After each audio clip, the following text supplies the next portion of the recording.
Hello student, स्वागत है आपका मेरे इस चैनल में। स्टूडेंट्स, आज के इस लेक्चर में हम कक्षा 9 का इंग्लिश का टेक्स्ट बुक पढ़ने जा रहे हैं।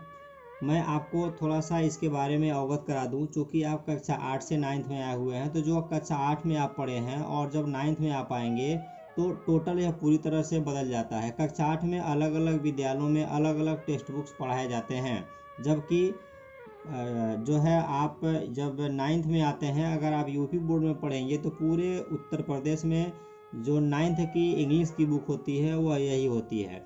तो इसका कुछ जो है क्वेश्चन पेपर का मॉडल है वह अलग है। तो सबसे पहले मैं आपको यह समझा दूं कि आपका यह जो टेक्स्ट बुक है इंग्लिश का, इसमें से एग्ज़ाम में आपको 70 अंक मिलेंगे। 70 अंक में यह टेक्स्ट बुक दो भागों में डिवाइड है, सेक्शन ए और सेक्शन बी में। सेक्शन ए से 35 मिलेगा, सेक्शन बी से 35 मार्क्स मिलेंगे। तो मैं सेक्शन ए पार्ट्स के बारे में बात कर रहा हूँ। सेक्शन ए में जो 35 मार्क्स मिलेंगे उसमें 3 हिस्से हैं टेक्स्ट बुक में, प्रोज है, पोइट्री है और सप्लीमेंट्री रीडर है। तो सबसे पहले मैं आपको प्रोज पढ़ा रहा हूँ। जैसा कि आप यहाँ देख सकते हैं प्रोज है। तो प्रोज में कुल आपके 6 चैप्टर्स दिए गए हैं 9th में, और इस 6 चैप्टर्स को अगर आप कंप्लीटली तैयार कर लेते हैं तो एग्ज़ाम में आपको 16 अंक मिलेंगे, 16 मार्क्स मिलेंगे कैसे स्टूडेंट्स? एक पैसेज होगा जो 4 अंक का होगा, दूसरा हमारा एक लॉन्ग क्वेश्चन होगा, 60 शब्द में लिखना होगा, 4 अंक का वह होगा। तीसरा हमारा क्वेश्चन होता है, छोटा क्वेश्चन लिखने का होता है, शॉर्ट का 3 दिया होता है, 2 करना होता है, 2 अंक का होता है, 4 अंक का होता है। और चौथा हमारा जो क्वेश्चन होता है स्टूडेंट्स, वह वोकैब का होता है, अर्थात वर्ड मीनिंग का होता है। सिमिलर वर्ड मीनिंग को लिस्ट ए से लिस्ट बी को मिलाना होता है। 4 वर्ड मीनिंग यानी 4 वर्ड मीनिंग्स दिए जाते हैं, उनको मिलाएंगे तो 4 मार्क्स आपको वहाँ से मिलेगा। तो इस तरह से आपका 16 मार्क्स कंप्लीट हो गया।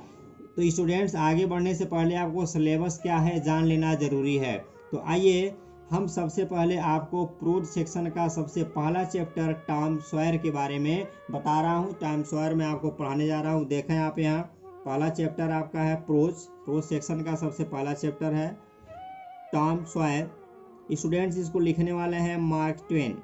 आपको जो है याद रखना होगा, यह जो है लेसन का नाम और राइटर का नाम दोनों आपको याद रखना है, क्योंकि एग्ज़ाम में जब आप जो है पैसेज को सॉल्व करेंगे तो वहाँ पर इन दोनों का नाम आपको याद होना ज़रूरी है, आपको लिखना पड़ता है। स्टूडेंट्स, मैं आपको बता दूं कि यह जो टॉम सॉयर है यह एक शरारती लड़का होता है। इसके पेरेंट्स नहीं होते हैं, मर चुके होते हैं। सो इसकी जो आंट होती हैं, मौसी, वो अपने घर लाई होती हैं, इसका अपने घर ला करके पालन पोषण करती हैं। पर टॉम एक शरारती लड़का रहता है, तमाम तरह के मिसचिवियस वर्क करता है, शरारती कामों को करता है, अपने मौसी को परेशान करता रहता है। तो इस जो है टेक्स्ट बुक में 2 भागों में यह जो है स्टोरी डिवाइड है। तो पहला भाग यह है। दूसरे भाग में आप यह देखेंगे कि टॉम जो है बीमार पड़ जाता है, किस प्रकार से वह एक पेन किलर खाता है, दर्द निवारक दवा खाता है बुखार से छुटकारा पाने के लिए, बट उससे वह जो है रिकवर नहीं होता है। तो उसकी मौसी उसको जो है कई प्रकार का जो है अपने हिसाब से ट्रीटमेंट देती हैं। तो ये इसका स्टोरी है। स्टूडेंट्स, आइए शुरुआत करते हैं। इससे पहले यदि आप मेरे चैनल पर नए व्यूअर हैं तो आपका स्वागत है। आप मेरे चैनल को शेयर कीजिए, सब्सक्राइब कीजिए और उन छात्रों को पहुंचाइए जो छात्र आपके सहपाठी हैं, जो इसमें बैठे हुए हैं।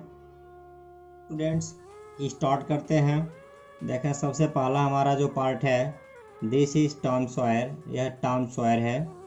इसमें कई पैसेज दिए हुए हैं। पहला पैसेज देखिए, Tom no answer, Tom no answer, where can he be he, and Polly asked herself he must be somewhere here. She went to the door, looked out into the garden and then shouted again, Tom, Tom.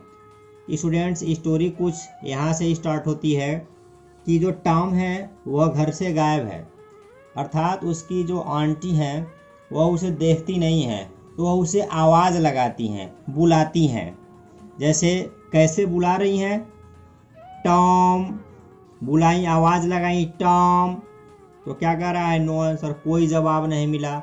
अर्थात उसके बदले में Tom वहाँ नहीं था, तो आवाज़ जो है वह कोई उत्तर नहीं दिया, जवाब नहीं दिया। दोबारा चिल्ला रही हैं उसकी मौसी, टॉम नो आंसर, कोई उत्तर दोबारा नहीं मिला। आंट पोली ने दोबारा आवाज लगाया, फिर कोई जवाब नहीं मिला। Where can he be he, where कहाँ, कैन सकना, बी होना, ही मीन्स वह कहाँ हो सकता है।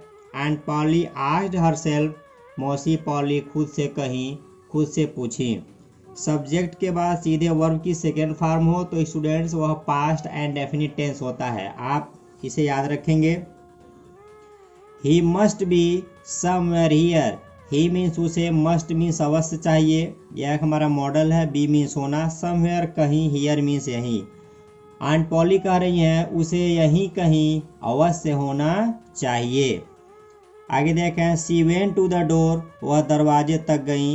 Looked out into the garden, बाहर बागीचे में देखी। एंड और, देन मीन्स तब, शाउटेड मीन्स चिल्लाई, अगेन मीन्स पुनः, तब पुनः या दोबारा चिल्लाई।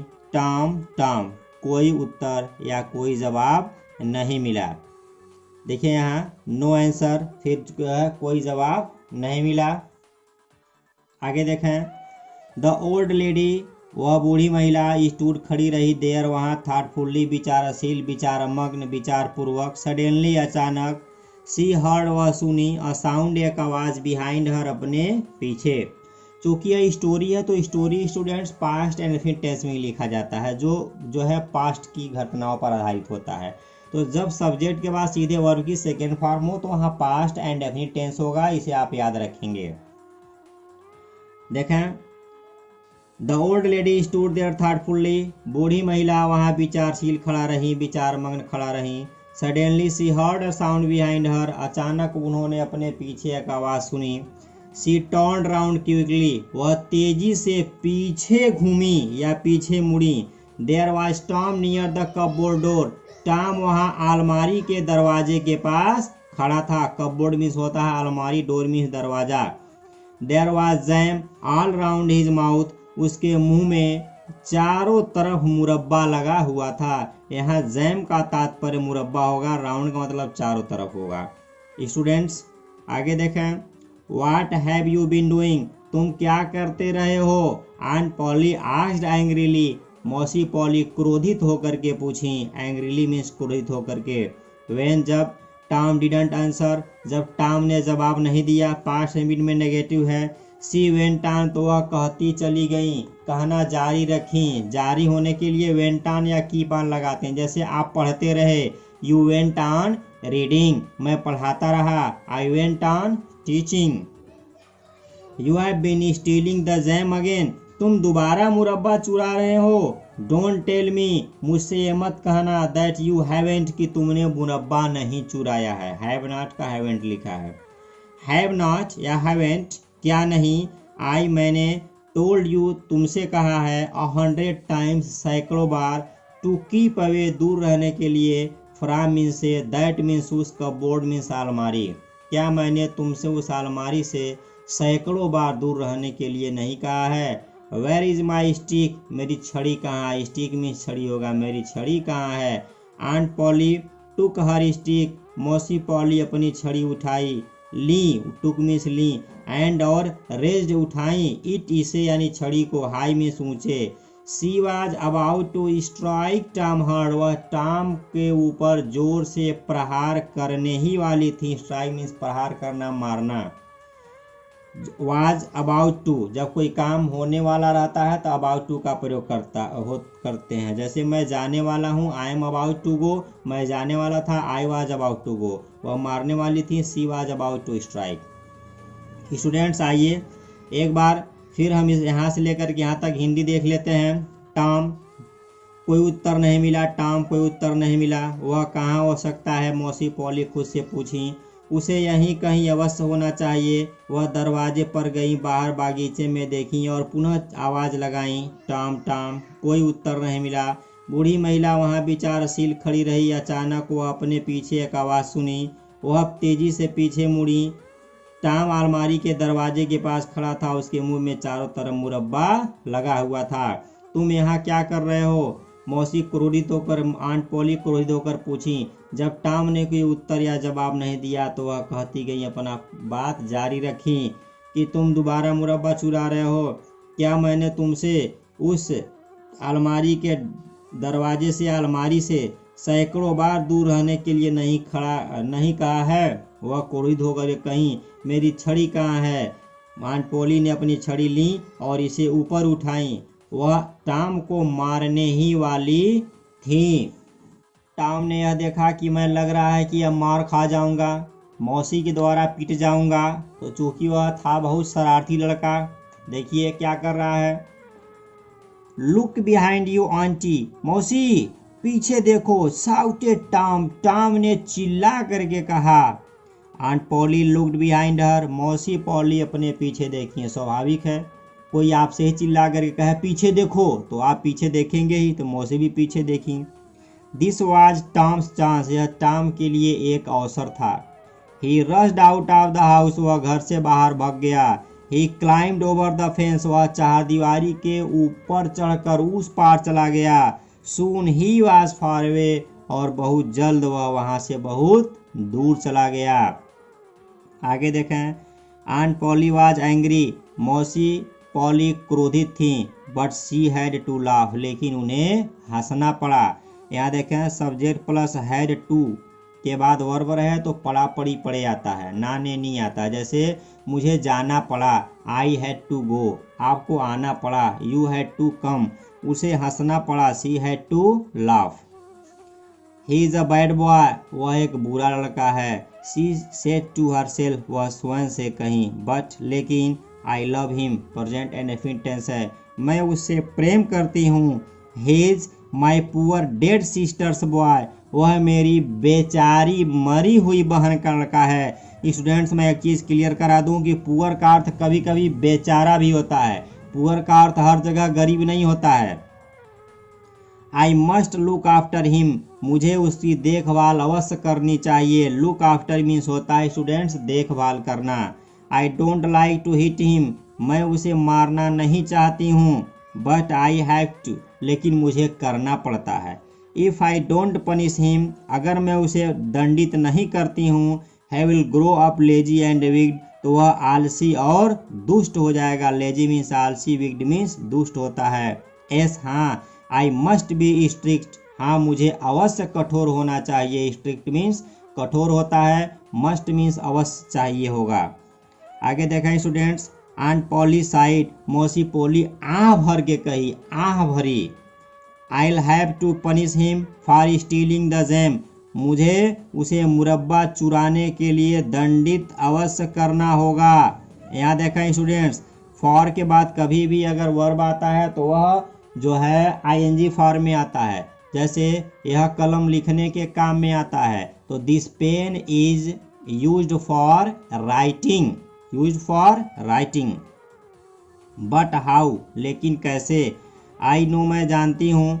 टुमारो इज सैटरडे, कि आने वाला कल सैटरडे है। And there is no school on Saturdays, और सैटरडे को कोई स्कूल नहीं है। द बॉयज हैव हॉलीडे, बच्चों के पास छुट्टी का दिन है, यानी कल छुट्टी है।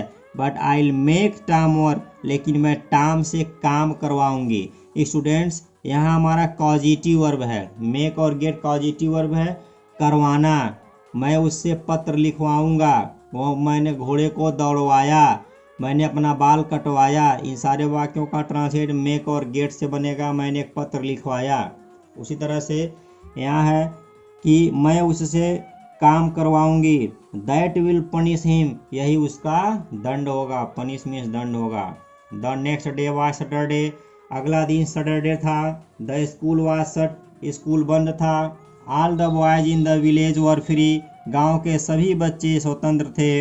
It was a beautiful day, दिन के बारे में बता रहा है कि यह एक सुंदर दिन था। The sun was shining, past continuous tense, सूरज चमक रहा था। And the birds were singing, और चिड़ियाएँ गीत गा रही थीं। द ट्रीज, पेड़, एंड और फ्लावर्स, फूल, लुक्ड दिखते थे, सो फ्रेश एंड लवली, बहुत ताजे और प्यारे। टॉम ऑफ कोर्स मीन्स वास्तव में, टॉम वास्तव में wanted to go for swimming, तैरने के लिए जाना चाहता था। अभी मैं बताया हूँ, फॉर के बाद आईएनजी फॉर्म आएगा। स्विम मीन्स तैरना होता है। All other boys were going, सभी बच्चे जा रहे थे। अगर आपके कंपनी के जितने भी स्टूडेंट्स हैं सब क्रिकेट खेलने जा रहे हैं तो आप भी जाना चाहेंगे। वही टॉम के साथ भी था। सारे बच्चे तैरने जा रहे थे तो यह भी तैरने जाना चाहता था, लेकिन मौसी ने इसे एक काम दे दिया था। क्या काम था? Tom came, subject no helping और may not second form past and tense. Tom आया, सैडली उदास होकर के, आउट बाहर, ऑफ द हाउस। टॉम घर से उदास होकर बाहर निकला या बाहर आया। इन वन हैंड, एक हाथ में। ही हेल्ड, होल्ड का सेकेंड फॉर्म है, वह पकड़े था। और लॉन्ग ब्रश, एक लंबा कूचरी जो ब्रश होता है, पेंट वेंट करते हैं दीवार पर, जो है जो भी है आप पेंट पॉलिश कराते हैं जिसे करते हैं ब्रश कहते हैं। इन द अदर, दूसरे हाथ में। ही, वह कैरीड, ला रहा था। और बकेट, एक बाल्टी। Which was full of white wash, जो चूना, वाइट वाश में चूना होता है, सफ़ेदी भी होता है, जो चूने या सफ़ेदी से भरी हुई थी। His aunt was making him whitewash the fence, उसकी मौसी उसे चार दीवारी सफ़ेदी करा रही थी। Tom looked sadly at the fence, Tom उदास होकर के चार दीवारी की तरफ देखा। हाउ हाई इट इज, यह कितना ऊंचा है। हाउ लॉन्ग इट इज, यह कितना लंबा है। ही थॉट, वह सोचा। इंडीड, वास्तव में। The height of the fence was 9 feet, उस दीवार की ऊंचाई 9 फीट थी। एंड इट्स लेंथ, और इसकी जो लेंथ थी, लंबाई, वाज 30 यार्ड्स, यह 30 गज था। Tom put his brush into the bucket, Tom ने अपने ब्रश को बाल्टी में डाल दिया। स्टूडेंट्स, आइए यहाँ से एक बार पुनः हिंदी देख लेते हैं दूसरे से। अपने पीछे देखो, मौसी, टॉम ने चिल्लाया। मौसी पॉली पीछे देखी। यह टॉम के लिए एक अवसर था। वह घर से बाहर भाग गया और चार दीवारी पर चढ़कर के उस पार चला गया। बहुत जल्द वह दूर चला गया। मौसी पॉली क्रोधित थी, लेकिन उन्हें हंसना पड़ा। वह एक बुरा लड़का है, वह स्वयं से कही, लेकिन मैं उसे प्रेम करती हूँ। वह मेरी बेचारी मरी हुई बहन का लड़का है और इसलिए मुझे उसका देखभाल अवश्य करना चाहिए। मैं उसे मारना नहीं चाहती हूँ, लेकिन मुझे उसे मारना पड़ता है। यदि मैं उसे दंडित नहीं करूँगी, दंड नहीं दूंगी, तो वह आलसी और दुष्ट हो जाएगा। हाँ, मुझे कठोर अवश्य होना चाहिए। मौसी पॉली आँख भरते हुए कहीं, मैं जो है मुरब्बा चुराने के लिए उसे दंड दूंगी, लेकिन कैसे? मैं जानती हूँ कि आने वाला कल सैटरडे है और सैटरडे को कोई स्कूल नहीं होता है या है। बच्चों के पास छुट्टी का दिन है, लेकिन मैं उससे काम करवाऊंगी, यही उसका दंड होगा। यानी मुरब्बा चुरा करके घर से भागने का दंड टॉम का क्या होगा स्टूडेंट्स? चार दीवारी सफ़ेदी करना। The next day was Saturday, अगला दिन शनिवार था। स्कूल बंद था। गांव के सभी लड़के स्वतंत्र थे। यह एक सुंदर दिन था। सूरज चमक रहा था। चिड़ियाएं गीत गा रही थी। पेड़ और फूल जो है बहुत प्यारे और ताजे दिख रहे थे। टॉम वास्तव में तैरने जाना चाहता था, जैसा कि सभी बच्चे तैरने जा रहे थे, लेकिन हुआ कुछ उल्टा। टॉम घर से उदास होकर के बाहर निकला। वो अपने एक हाथ में एक लंबा ब्रश लिया था, दूसरे हाथ में एक बाल्टी ला रहा था जो चूने से भरी हुई थी। उसकी आंटी उससे चार दीवारी सफ़ेदी करा रही थी। टॉम ने उदास होकर के चार दीवारी को देखा और कहा, यह कितना ऊंचा है और यह कितना लंबा है। स्टूडेंट्स, यह कौन सा सेंटेंस है? एक्सक्लेमेटरी सेंटेंस है। ज़रूरी नहीं है कि हाउ या वाट से स्टार्ट हो तो हमारा इंट्रोगेटिव सेंटेंस ही हो। सरप्राइज बता रहा है। वह सोचा, वास्तव में उस दीवार की ऊंचाई 9 फीट और उसकी लंबाई 30 यार्ड थी। टॉम ने अपने ब्रश को चूने में या सफ़ेदी या बाल्टी में डाल दिया। स्टूडेंट्स, चूँकि यह चैप्टर लंबा है तो बाकी इसका दूसरा जो पार्ट है मैं दूसरे वीडियो में बना करके दे दूंगा। और जब आप इस बुक को पढ़िए तो अपने पास बुक लेकर के पढ़िए, किताब लेकर के पढ़िए, तभी आपको जो है बेहतर ढंग से समझ में आएगा। तो स्टूडेंट्स, आज के लिए बस इतना ही। मिलते हैं अगले वीडियो में, तब तक के लिए गुड बाय।